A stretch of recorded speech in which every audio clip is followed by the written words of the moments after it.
नमस्कार, मैं रीमा प्रसाद इस वक्त की सबसे बड़ी खबर पे नजर डालें। नमस्कार, मैं हूं आपके साथ मोनिका ठाकुर। इजराइल हमास की युद्ध दिन ब दिन लगातार और ज्यादा भयंकर और भीषण होती नजर आ रही है। ईरान ने 48 घंटे का युद्ध लड़ने की पूरी तैयारी कर ली है। 48 घंटे में ईरान 200 मिसाइल फायर करना चाहता है। 48 घंटे में ही ईरान अब इजराइल को पूरी तरह खत्म करना चाहता है। ईरान ने इस युद्ध के लिए एक बड़ी तैयारी की है। वो तैयारी क्या है, ये भी हम आपको बताएंगे। देखिए, इस तैयारी का एक वीडियो सबसे पहले इजराइल पहुंचा है और जब से इजराइल पहुंचा है तब से नेतन्याहू के सभी कमांडर बैकफुट पर नजर आ रहे हैं।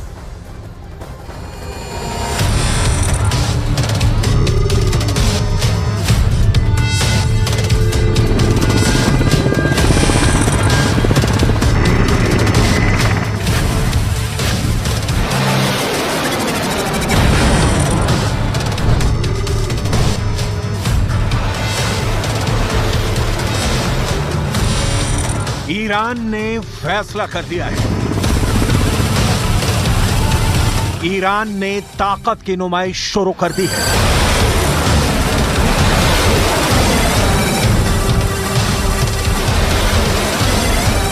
ईरान ने ऐसी फायर पावर दिखानी शुरू कर दी है जिसकी जद में जो आएगा वो मिटा दिया जाएगा।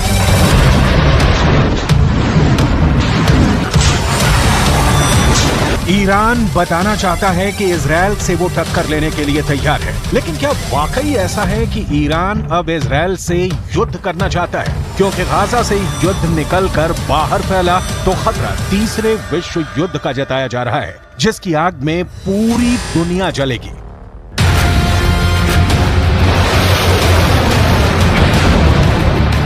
ईरान पर इस वक्त पूरी दुनिया की नजर है। इजराइल से लेकर ब्रिटेन और रूस से लेकर अमेरिका तक सब ईरान के इस फायर पावर पर नजर गड़ाए बैठे हैं, क्योंकि इन धमाकों, इन रॉकेट्स और इन टैंकों के टारगेट पर इस वक्त दो देश हैं।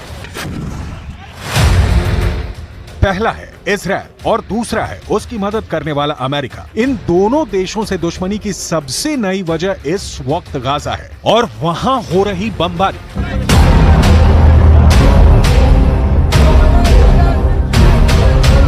गाजा में इजराइल की बमबारी की वजह से 8,000 से ज्यादा लोग मारे जा चुके हैं। कब्रिस्तान नहीं बचे हैं। लोगों को एक साथ दफनाया जा रहा है। गाजा की हजारों इमारतें इजराइल के बम से तबाह हो चुकी हैं।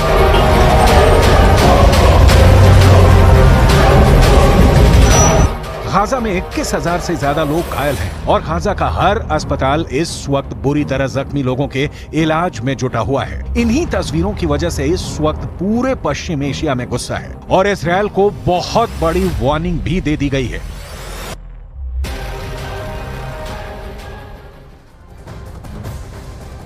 ईरान, तुर्की और सऊदी अरब इन दिनों इजराइल पर आग बबूला है। तुर्की ने कहा कि इजराइल गाजा पर बमबारी वाला पागलपन बंद करे, तो सऊदी अरब ने भी ये कह दिया कि इजराइल गाजा में घुसने की कोशिश ना करे। इसका अंजाम बहुत बुरा होगा।